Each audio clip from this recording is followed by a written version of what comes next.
picture. Okay.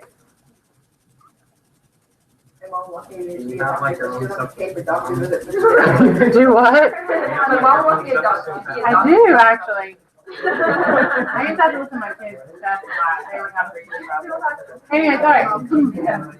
Double the money. So, tidal volume, just definition is the amount of air you inhale every time you breathe. There's always, well, okay, let me go to this one. There's always a residual volume of air when you exhale. You don't obviously exhale all of it. Now you can continue like forcefully exhaling more, but you still will never get all of it out. Vital capacity is the max tidal volume you can take in.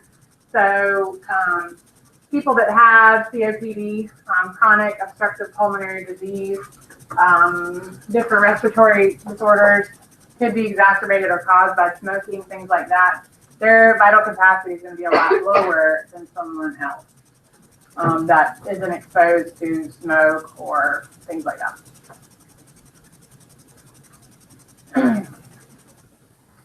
Okay, so what controls breathing? That happens in your nervous system. Your medulla helps to set the rhythm, and your pons can make it go faster or slower. The pons is sort of connected to neurons, or it's innervated with neurons that sense the blood pH. And the lower the pH, the more CO2. And then that means basically you need to breathe faster to get the CO2 out, but also to bring more O2 in. But if you get remember how we talked about the carbonic acid buffer system in the blood? Okay. Carbon dioxide reacts with water to make carbonic acid. Carbonic acid disassociates to make hydrogen ions and the bicarbonate ions. So the more CO2, that whole reaction is just right to make more hydrogen ions. The more hydrogen ions, the lower the pH, yes? Low pH could be bad because your enzymes could start to denature. So you need to reverse that. So if you remove the CO2 by breathing more, then the whole reaction will shift to the left. Okay. And this is what I was just talking about. Remember this? Remember we talked about that? Yes. Okay. This will disassociate the hydrogen ions NH plus HCO3 negative, which is a bicarbonate ion. So, somebody in the other class asked something about hyperventilating. Like, why do people breathe in a bag when they're hyperventilating? Well, what happens when you hyperventilate is you're breathing really rapidly, but you're exhaling too much. You're getting rid of too much carbon dioxide. Well, when that happens, it can actually make your blood go too alkaline or too basic.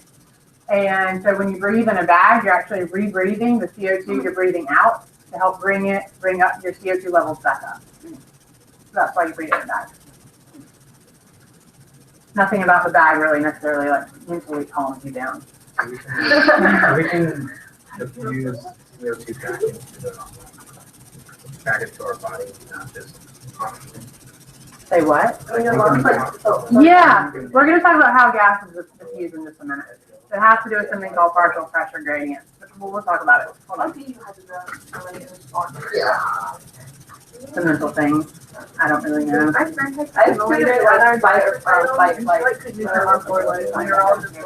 Okay, yeah, I'm not sure why. Some of that.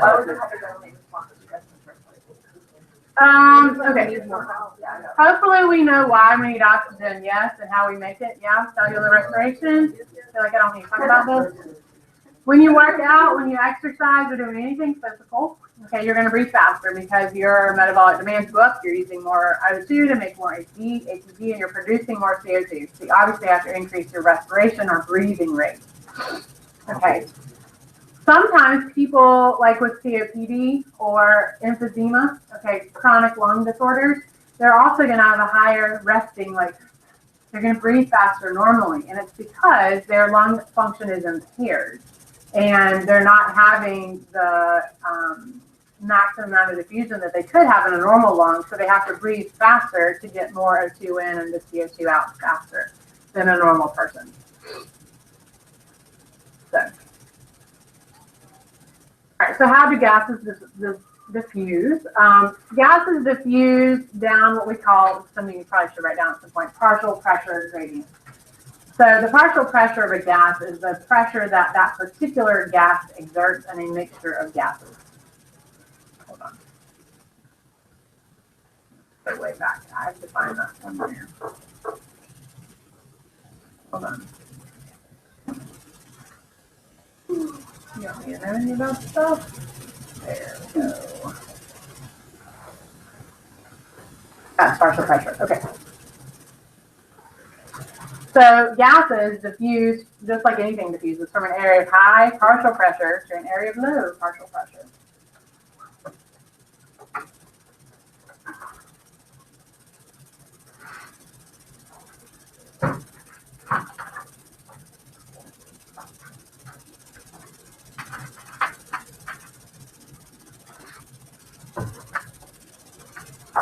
So how does that work in us?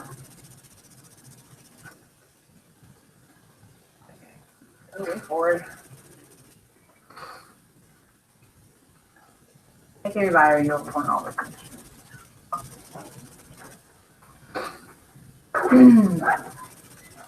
Fish and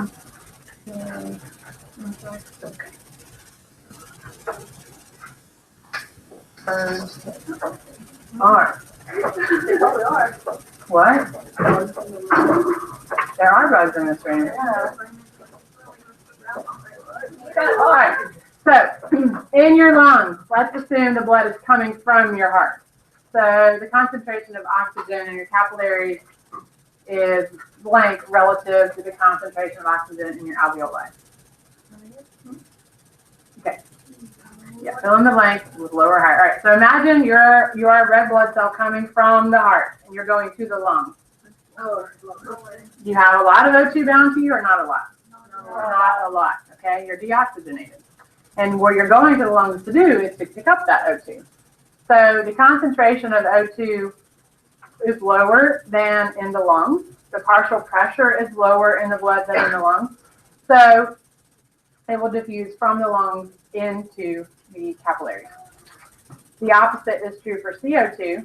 So it will diffuse out of the capillaries into the lungs, and then you breathe it out. When you are a little red blood cell and you pick up your oxygen, you go back to the heart and then go back to the body.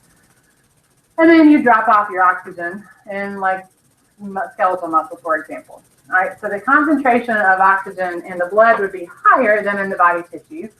So it'll diffuse out of the capillaries into the body tissues, and then the CO2 will diffuse from the body tissues into the capillaries and go back to the heart. Make sense? So when you're hyperventilating, the CO2, it has to do with the CO2 concentration. Okay, so it has to be higher in the lungs than in your blood, and that's why it would diffuse back in. Does that make sense? Brandon, you asked that question? Who asked that question? Somebody, never mind. Somebody, okay, fine. Hemoglobin is a protein that carries oxygen. Where's my red blood cell? And hemoglobin has 4 polypeptides. Each one of them has what's called a heme group. The heme group is where the oxygen molecules are bound. So one hemoglobin can carry how many oxygen molecules? 4. Good. So why do we have a carrier molecule? Because oxygen by itself won't dissolve in water very well. And it dissolves a little bit in water, but not great enough for our metabolic needs. So we have a hemoglobin as our carrier molecule. There are different types of carrier molecules. Insects have hemocyanin, and it's actually, if you ever squish a bug, you notice it looks like blue-green. You're like, what is that? That's its blood. It just has a different carrier molecule. Bless you. Vertebrates have hemoglobin, all vertebrates. What's interesting is that not all vertebrates still use the hemoglobin, but they have the gene, bless you. Fish are cool. So there's a fish that live in the Antarctic called ice fish, and they, if you look in their DNA, they actually have a gene for hemoglobin, but they don't actually make it anymore. It's accumulated too many mutations, and it doesn't produce a functional protein product. But how do they still live? Because as the water temperature gets really cold, the amount of oxygen that can dissolve goes way up. And so the ice fish, what happened is their ancestors were fish that lived in warmer water, so they produced hemoglobin. But as they migrated and the waters got colder, there was more oxygen available in the water, so it could diffuse right into their gills And mutations just accumulate as a normal thing. If the mutation accumulated in our hemoglobin, we would maybe be killed off. We need our hemoglobin. But these fish, because they didn't actually need it anymore, there was enough O2 coming in that over time they just accumulated mutation. It didn't affect their fitness level because they were still getting enough oxygen. They don't actually make it anymore. Isn't that cool? Is that like fish die warm water? They can, but yes, there might not be enough oxygen available. But there's fossils in your DNA. Isn't that cool? There's fossils in your DNA. There's fossil genes. That was really fun. I think that's really cool. Never mind. Amazing. It is. Okay.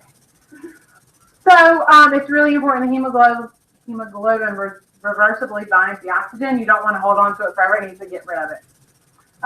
So it will unload it at our lungs. We don't have gills, and load it at our lungs and unload it at our cells. What's interesting is that hemoglobin does something called cooperativity. And hemoglobin has 4 polypeptides. And when the first polypeptide binds an oxygen, it actually changes the shape a little bit of all of them to make it easier for them to bind oxygen molecules too. Okay. Conformational. Did you hear that word last semester in Bio 1? No. Okay. Conformational changes with shape change. We talk about a lot when we talk about protein structure. So every protein has a specific conformation or shape. That's what that means. Anyway, okay. And then the same thing goes with unloading the oxygen. When the first one gets rid of its oxygen, it has a conformation or shape change, making it decrease its affinity for oxygen, therefore more easily let go of it. Cooperativity happens a lot in enzymes and proteins in general.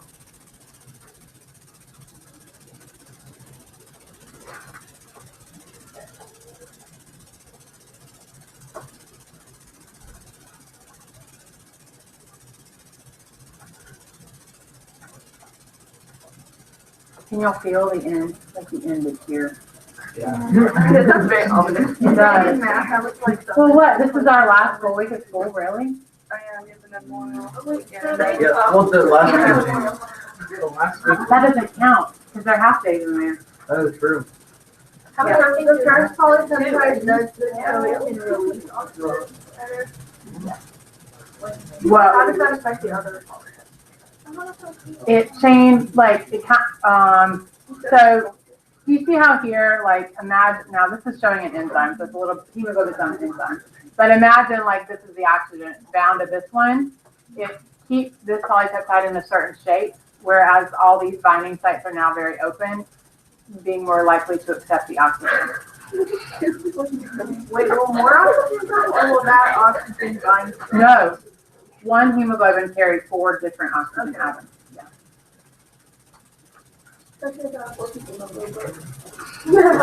Okay, now we only have a couple more slides and then we're finished. So I want y'all to look at this graph, and I want you to think about, as the pH in the body is going down, what's happening to the hemoglobin? Is it more or less likely to hold on to the oxygen? Look, this down here is showing percent saturation of the hemoglobin, oxygen saturation. So at a pH of 7.6, okay, it holds on to the oxygen pretty well, but as the pH decreases, it's less likely to hold on to that oxygen. Why does that make sense? No, it's not denatured yet. Carbon dioxide, when the pH is lower, there's more carbon dioxide in your blood. Yeah. If there's more CO2, that means that you're undergoing cell respiration probably, and you're using a lot of the O2. So you need to replace that or provide more. Does that make sense? Okay. No, the pH in your blood is really, the range is like that you'll die is like 7 or like 7.8. So this is an okay range. Okay, you're not dead in here.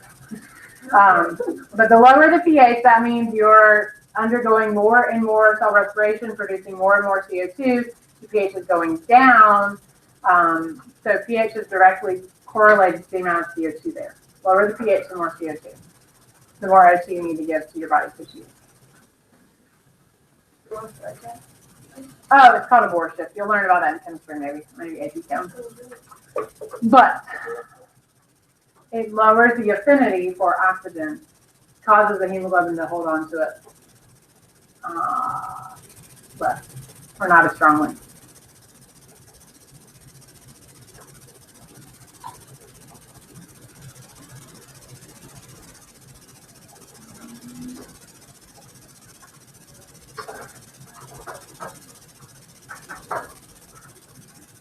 Okay, now look at this one. This one is temperature. So what's happening?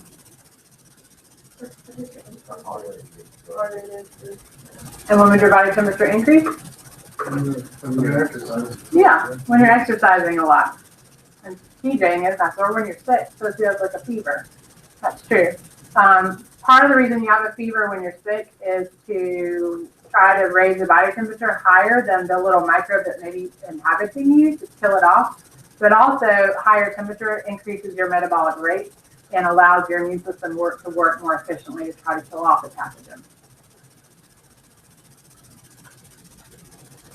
But the higher your body temperature, the less the affinity the hemoglobin has to oxygen, you deliver more of it.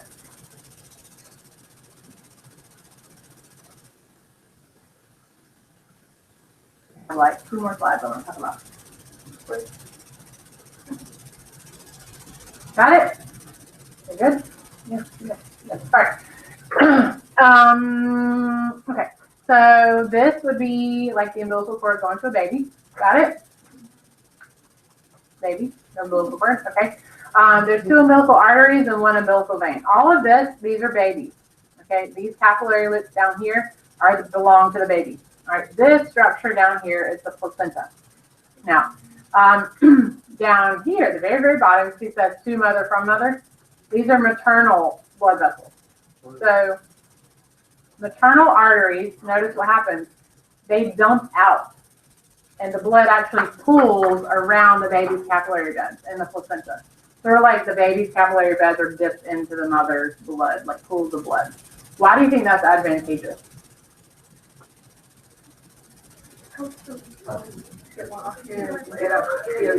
Yeah, it maximizes diffusion rate because you're actually covering the entire surface of the baby's capillary beds with just the blood. So it allows for diffusion to occur at a much faster rate. So because the baby's metabolic rate is huge, I mean they're growing, so they're producing a lot of CO2 very rapidly, but also using a lot of oxygen. Mother and baby's blood don't ever mix here; they always remain separate, but it's just bathed in it. All right. And then the other class went off on this huge tangent. If we're not going to go on about eating placenta. Oh yeah, and keep it weak, salt it, and they herbs on it. Kim Kardashian made her family they don't she was like okay dinner and they're not superstitious someone. It's weird.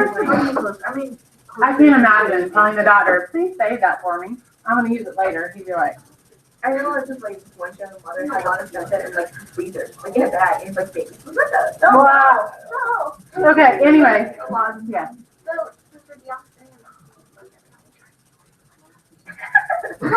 Okay, I guess here kind of does a little bit, but it's still, yeah. It's more complicated than this, but generally. If you want me to pull out my reproductive anatomy book, we can got it. Let's just leave that much for next year. All right, and the fetal hemoglobin is a little bit different. If you look at it, fetal hemoglobin on this graph is blue, and then it's red. So this is basically showing that the fetal hemoglobin has a greater affinity for oxygen than adult hemoglobin does. Why do you think that is advantageous? Yeah. And it helps them steal it from the mom. Seriously. Okay. There's always, did you learn last semester, maybe one of the videos you saw, there's this battle ongoing in a mother's body when she's pregnant? Yeah. So the baby's trying to live, but the mom's trying to live too, and there's this battle, although it's not really. But so babies have evolved this ability to have a higher affinity for hemoglobin, so it basically steals it from their mom. So the baby really needs it. I mean, they're growing, they're undergoing mitosis all the time.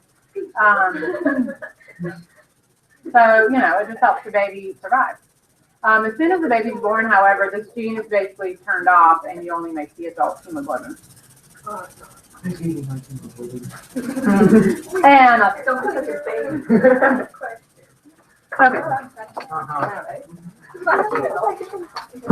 the rest of